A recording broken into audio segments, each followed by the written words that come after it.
अस्सलामुअलैकुम फ्रेंड्स, उम्मीद है आप सब खैर आफियत से होंगे। आज की ये वीडियो हमारी बेसिकली जो है वो गर्ल्स के लिए है, जिसमें हम गर्ल्स को लेडी कैडेट कोर्स के हवाले से और उसमें आने वाली तमाम वैकेंसीज़ के हवाले से आगाह करेंगे। सारी इन्फॉर्मेशन शेयर करने से पहले हमारी आपसे गुजारिश है कि हमारे वीडियो को लाइक कीजिए, चैनल को सब्सक्राइब कीजिए और हमारी अप्रिसिएशन कीजिए। तो चलिए हम चलते हैं अपने गूगल ब्राउज़र की जाने। यहाँ पर हम सर्च करेंगे ज्वाइन पाक आर्मी। ज्वाइन पाक आर्मी। जैसे ही हम ज्वाइन पाक आर्मी को सर्च करते हैं तो हमारे सामने ये पेज ओपन हो चुका है। अब हमें लेडी कैडेट कोर्स के बारे में मालूमात चाहिए तो हम इस पर क्लिक करते हैं। इसकी ऑफिशियल वेबसाइट हमारे सामने ओपन हो चुकी है और लेडी कैडेट कोर्स की सारी जो इन्फॉर्मेशन है वो भी हमारे सामने है कि कोर्स की प्री रिक्वायरिटीज़ क्या हैं, एलिजिबिलिटी कंडीशंस क्या हैं, इन एलिजिबल आप किस सूरत में होंगे, रजिस्ट्रेशन किस तरह से होती है, सिलेक्शन प्रोसीजर क्या है, डॉक्यूमेंट कौन से रिक्वायर्ड हैं, इसके अलावा एडिशनल इन्फॉर्मेशन।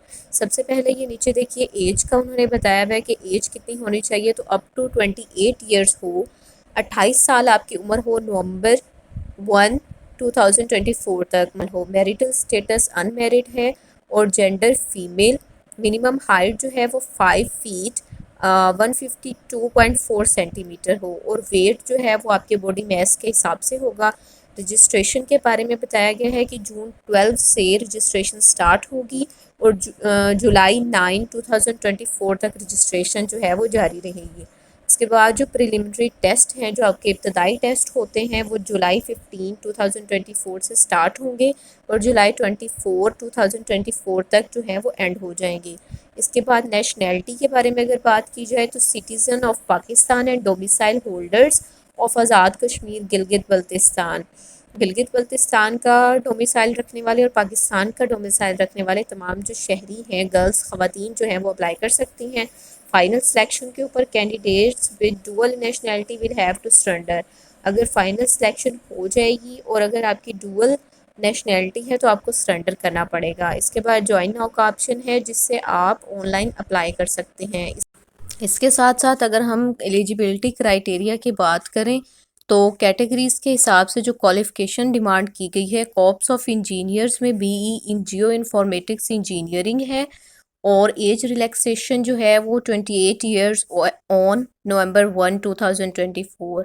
उसके बाद कॉर्प्स ऑफ सिग्नल्स में बीई इन इलेक्ट्रिकल यानी टेलीकॉम और इंजीनियरिंग प्रेफरेबली एमएसडब्ल्यू टेलीकॉम हो तो 28 years age on November 1। Corps of electrical and mechanical engineers में BE in biomedical engineering, corps of signals या corps of electrical and mechanical हो या आईसीटीओ हो, उसमें जो है वो बीई या बीएस इन सॉफ्टवेयर इंजीनियरिंग और बीई इंफॉर्मेशन सिक्योरिटी या साइबर सिक्योरिटी और प्रेफरेबली जो है वो एमएस इन कंप्यूटर साइंस या एमएसआईएस होगा। उसके बाद एविएशन फ्लीट मैनेजमेंट में BE in following disciplines aerospace या मैकेनिकल इंजीनियरिंग। नंबर 2 पे है बीई इन अवानिक्स या electrical engineering.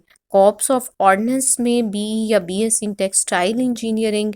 Army education corps में बीएस या MA in English 16 years education. उसके बाद बीएस या एमएस मैथ्स जो है, ये थी जी आपकी क्वालिफ़िकेशंस की जो रिक्वायरमेंट्स थी। इसके साथ एकेडमिक जो प्री रिक्वेजिटीज़ हैं वो क्या हैं कि मिनिमम CGPA 2.5 हो आउट ऑफ 4 या फिर मिनिमम 62.5% मार्क्स हों अगर आप एनुअल सिस्टम के हिसाब से पढ़े हैं। इसी तरह से एमफिल या MS will be given preference और थर्ड डिवीजन या ग्रेड डी वाले जो हैं उनको प्रेफर नहीं किया जाएगा एंड ओनली 1 सेकेंड डिवीजन या grade C throughout the academic career. Candidates only graduated from HEC या पीईसी से यानी कि जो रिकॉग्नाइज्ड यूनिवर्सिटीज़ हैं उनसे ग्रेजुएट किया होना चाहिए कैंडिडेट, और कैंडिडेट की जो क्वालिफ़िकेशन है वो एक्वायर होगी एज प्राइवेट स्टूडेंट तो वो एलिजिबल नहीं होगा।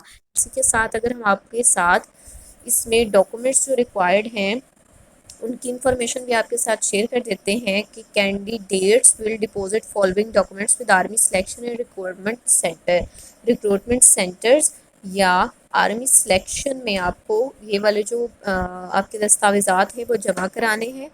कौन से डिटेल्ड मार्कशीट्स जो हैं आपकी या original certificates, two tested photo copies of each educational certificate या डिग्री या डिप्लोमा जो भी आपने किया है उसकी 2 अटेस्टेड फ़ोटो कॉपीज़ होनी चाहिए। उसके बाद अगर आप किसी भी गवर्नमेंट इदारे में जॉब कर रहे हैं, सर्व कर रहे हैं किसी भी गवर्नमेंट इदारे में, तो will render no objection certificate of the concerned establishment, तो आपको अटेस्टेड फ़ोटो कॉपी भी देनी होगी। इसके अलावा डोमिसाइल की और आइडेंटिटी कार्ड जो है आपका उसकी फ़ोटो कॉपी देनी होगी। इसके अलावा आपने 6 जो कलर्ड फ़ोटोज़ हैं ड्यूअली अटेस्टेड हो, मतलब फ्रंट से भी अटेस्ट होनी चाहिए और बैक से भी अटेस्ट होनी चाहिए, वो भी आपको सबमिट करवानी है। और जब आप टेस्ट के लिए जाएं तो इस बात का लाजमी ध्यान रखें कि कैंडिडेट्स को ये ज़रूरी है कि वो अपनी डिग्रीज़ जो हैं वो सर्टिफाइड डिग्रीज़ HEC से या PEC से सर्टिफाइड है तो उनको साथ लेकर जाएं।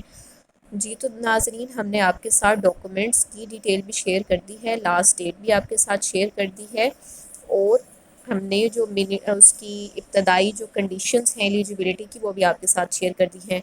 तो आपसे गुजारिश है कि मज़ीद ऐसी वीडियोस को देखने के लिए और इन्फॉर्मेशन हासिल करने के लिए हमारी जो वीडियो है उसको लाइक करें और अपने दोस्त अहबाब तक ज़रूर शेयर करें ताकि वो भी इससे मुस्तफ़ीद हो सकें। शुक्रिया।